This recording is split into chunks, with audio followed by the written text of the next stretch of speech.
Hello, this is Gerald Salenti, and it's Wednesday, October 12th. Yeah, the real Columbus Day.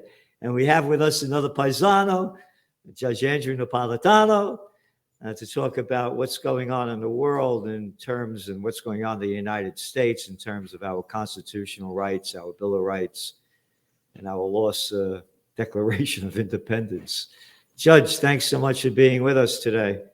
It's a pleasure, Gerald. Good morning to you. You know, you have an article that's coming out, Killing with Near Certainty. And it goes on to say about how President Joe Biden recently reaffirmed his own self-willed authority to kill persons in other countries, so long as the CIA and its military counterparts have, quote, near certainty that the targets of the homicide is a member of a terrorist organization. That standard was concocted by the Biden administration. So basically, they could kill anybody they want for any reason they make up. Is that? Yes. It's not just Biden. It started by George W., expanded by Obama, who actually killed 2 Americans and defended his right to do so. Expanded again under Donald Trump, who actually gave the CIA senior leadership and military commanders the authority to do this without asking for him. Biden took that authority back and said only he can do it. All 4 presidents claim that Congress has authorized this. That, of course, is baloney. First of all, Congress can't authorize willy-nilly killing. Congress can only declare war on a determined and precise and finite group or government with an end to the declaration of war. But in 2001, Bush persuaded a Republican Congress to give him the authorization to use military force, which was supposedly to chase down the people that he failed to see coming on 9/11. All 4 presidents claim that that is still valid for them, even though they're not actually chasing those people. They're dead or caught or gone. They still claim the authority to chase whoever they want. The second authorization to use military force is as farcical as the first. You and I have talked about this many times. This was the authority for Bush to invade Iraq, to take away the weapons of mass destruction from Saddam Hussein, which we now know and knew then that he didn't have. So all the presidents claim the power to kill whoever they want without transparency, without the rule of law. This is all against the Constitution, and this is all in violation of the 4 Geneva Conventions, which we wrote and ratified, and the UN Charter. Not a fan of the UN, but it is still a treaty which the U.S. wrote and ratified, and of course, which governs this. Not only does the Constitution not authorize it, these treaties prohibit this willy-nilly killing. I raise this for 2 reasons. One, because Biden just signed this secret order last week, and then his people leaked parts of it so that we would have this conversation. 2, because as we speak, Gerald, and you and I know this, but now it's pretty much confirmed, special forces, American special forces, we don't know the number. Colonel McGregor estimates it as more than 100 because they don't move in groups of fewer than that, are on the ground in Ukraine, teaching Ukrainian soldiers how to use American hardware to kill Russian conscripts, as if those Russian conscripts are a threat to the life, liberty, and property of the United States, which, of course, we all know they're not. So this conversation, in my view, is warranted. Biden's view of his ability to kill is just as warped, just as immoral, just as unconstitutional as his 3 predecessors. You know, Obama is quoted in the book Double Down as, quote, I'm really good at killing people. Because of when he used to kill people with his drone strikes. And I think the number comes up like, 40,000 or something. There's some ridiculously high number of people that have been slaughtered and throughout the administrations. And you write here, terrorists, they call them terrorists. terrorists cannot be standard for murder because it's subjective.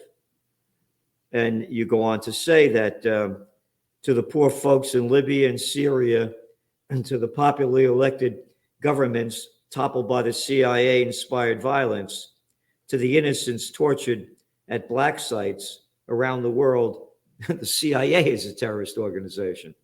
Yes. Yes, to King George III, George Washington was a terrorist. It just depends on which side of the aisle you're on. That's not a standard for killing people.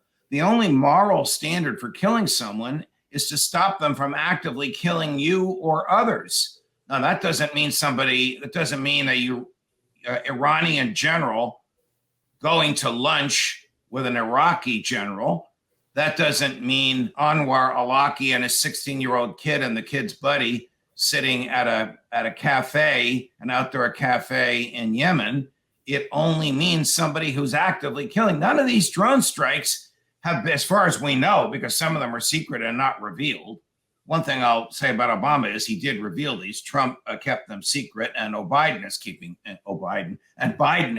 them secret.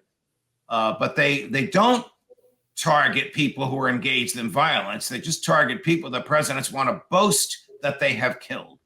The lust for power in these people is so overwhelming. Think of it, Gerald.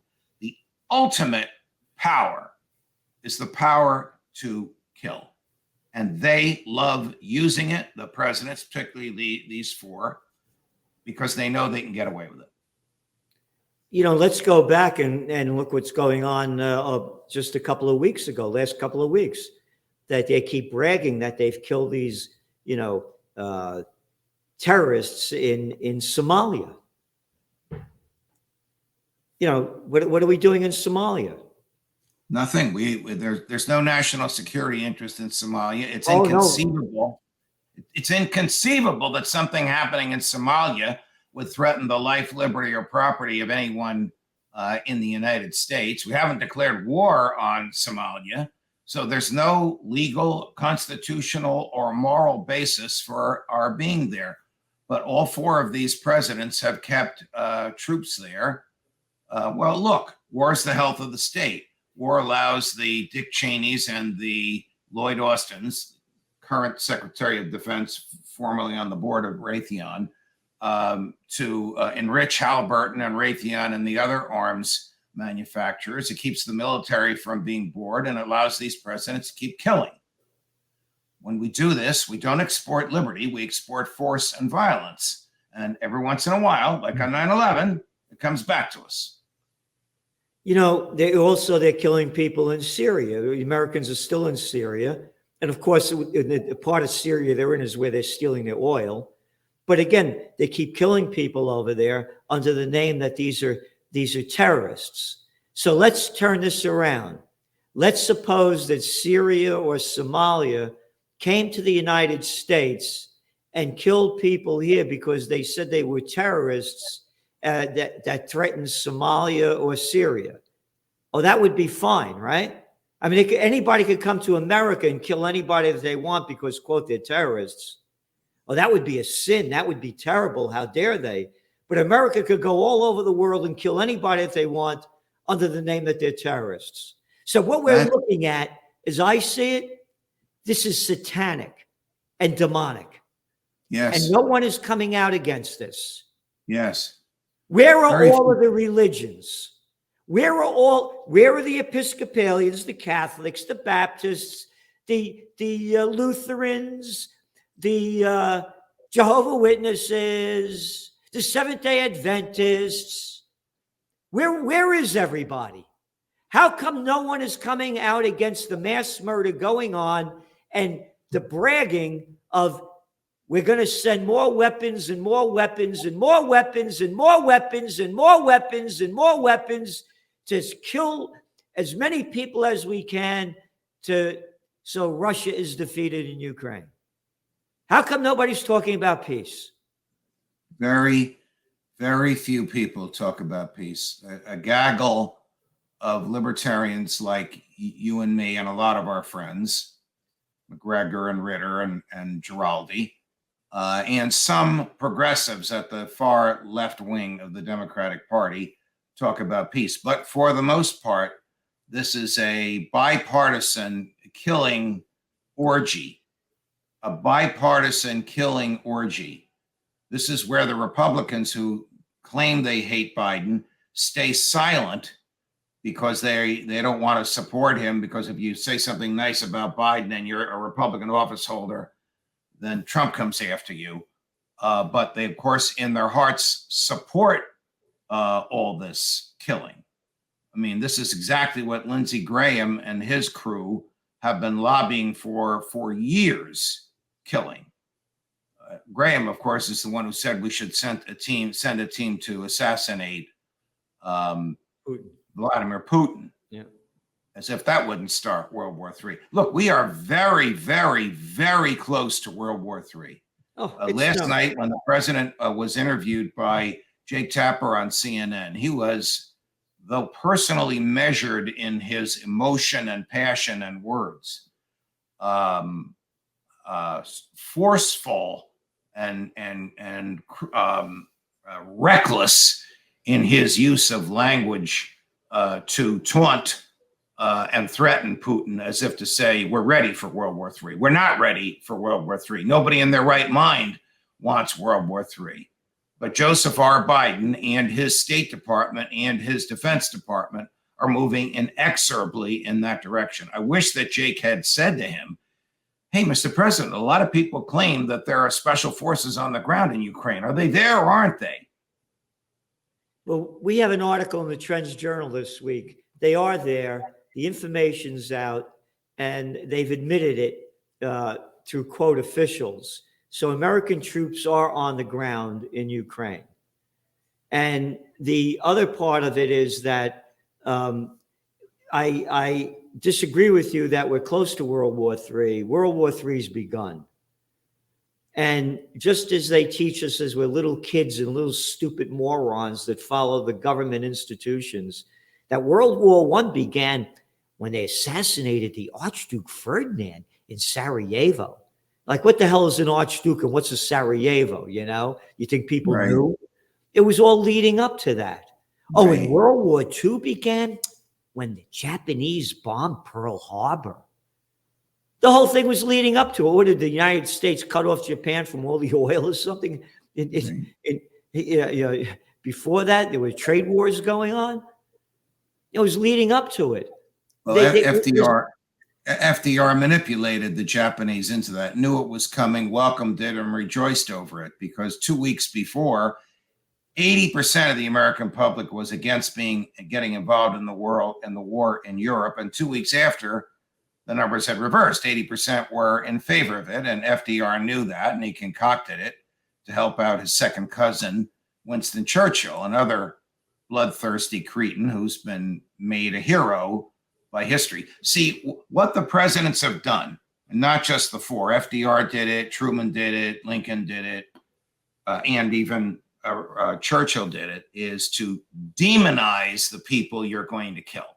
Yep. Just like we have demonized the terrorists, demonize them, and then praise the killing. Now, that does not turn an immoral act into a moral act just because you've demonized the victim, and you're throwing roses in the pathway of the killer. It is immoral to kill, always, everywhere, and under all circumstances, unless it's in self-defense, unless you have to kill somebody to stop them from killing somebody else. But if you demonize the other side, whether it's the Japanese, the Germans, the Italians in World War II, whether it's the Muslim groups now in the Middle East, then the public accepts the killing. So that's what the government has done. I mean, prior to these two authorizations to use military force, George W. Bush, though never of lucid mind, was very effective in demonizing the people he wanted to kill, so that when he started the killing, it was welcomed by the public. I despise Lincoln, but you know, even a stopped clock can be right twice a day. Basically said, with public sentiment, nothing can fail. And without it, nothing can succeed. Bush understood that. Get the people behind you and you can get away with anything. Anything. Well, yeah, you also, how about Woodrow Wilson? There's another one. We Right, hate the Germans. And then right, again, it's everybody hates the Russians. They've been teaching us all our lives to hate the Russians. When we were kids, right, they had us hiding under a desk because the Russians were going to drop an atom bomb, you know? right, right, So right. it's the hate game that keeps going on. And, to me, these people are mentally ill. We have mentally ill people running out and ruining our lives. Yes. And and now I'm going to say what you have said thousands of times. They're a criminal gang who steal our property and call it tax, who steal our liberty and call it legislation. And now they're going to send young American boys and some women into harm's way for what? For Lindsey Graham? For Vladimir Zelensky? Over a piece of earth that's been in dispute for 300 years as to which country owns it? That's what's coming. And let's not forget about, we have to do something to protect Taiwan. That's coming too. Yeah. I didn't see the whole interview, last night on CNN, so I don't know if Jake Tapper asked him about that, but he has said several times, we will defend Taiwan, even though the commander of the Pacific Fleet, the chief admiral for all of our ships from California to Japan, has basically said, we can't even get the troops and material to Taiwan to defend it if we wanted to, because the Chinese Navy has already surrounded Taiwan. Now, doesn't the president know that? Again, it's none of our damn business. Right. It's been going on, what, since the Ming Dynasty? Well, it's certainly been going on since at least 1948. I don't know if it goes back to the Ming Dynasty, but your point is well taken. Just like the Ukraine-Russian thing has been going back to the era of the czars in that part of Europe. And right now, Russia has the upper hand, and maybe in 2 or 3 years, Ukraine will have the upper hand. But it has nothing to do with freedom, peace, dignity, life, liberty, and property in New York or Florida or California or Texas or Illinois or anywhere over here. I know. And the people don't have a clue of how the Ukraine war escalated. They don't know anything about the Americans overthrowing the democratically elected government of Viktor Yanukovych in 2014. They have no clue of the deal between Gorbachev and Reagan and Bush that, quote, NATO would not move 1 inch further. There were 16 NATO countries. Now there are 30. They have no clue of how Ukraine violated the Minsk agreement after they had the revolution in 2014 and slaughtered some, 15,000 people in the Donbass region. They have no clue about that. And they have no clue of the involvement of the CIA in that so-called revolution of 2014. The American terrorists whose salaries we pay out of Langley, Virginia. Yeah. So we're in a very serious situation, and they keep talking about nuclear war, talking about it. So nuclear is now in the minds of the people. And I believe that, if we don't do something to stop this, and that we're doing everything we can, it's going to be hell on earth. And what kind of imbecile moron jerk would, we got a bomb shelter. Oh, great. After nuclear explosions and it's hell on earth. Oh, you're going to come out of your bomb shelter and just have a very wonderful time? I mean, how sick can you be? Yeah. And I don't, we're doing everything we can, with the Occupy Peace movement and the Universal Church of Freedom, Peace, and Justice. We're fighting for peace, and we're warriors for the Prince of Peace. But where are the rest of the people? And of course, there's the Ritters and the Giraldis and the McGregors and yourself, myself, and a number of others. But where are the rest of the people uniting? And where are the religions? What God do you believe in that believes in war? You had 500 people in your garden just a couple of feet from where you are now, at the end of July for a peace rally. 500 people from all across the country and all across the demographic spectrum in the United States. And it didn't make a blip on the radar screen of the news media. If we had 500 people there calling for Putin's assassination, all the major networks would have been there and would have picked it up. Yep. And we sent out thousands of press releases over the course of 3 weeks. Right. And the government has not. Yeah. The government has acclimated the American people to war. Every time, you're right. Every time Biden points his finger metaphorically at Putin, he's acclimating the American people to some sort of disastrous involvement. In which we're already in. We sent almost $70 billion there already. The roads are rotted, homeless are all over the place, and the country's 60% of the people in America, it's in this Trends Journal this week, are living paycheck to paycheck. 60%. And now what you have is not only 60% are living paycheck to paycheck, 45% of the people that are earning 6 figures are living paycheck to paycheck. Wow. And we're sending all this money for war. And again, who are we doing it for? The military industrial complex. Correct. I think your viewers know that we are supplying the Ukraine military with our own surplus.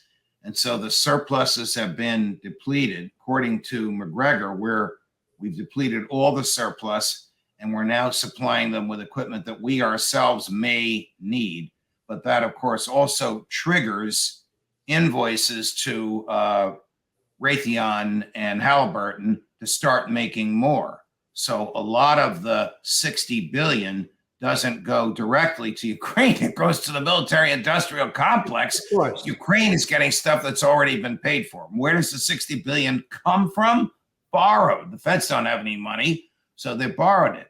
And where are interest rates going? Up.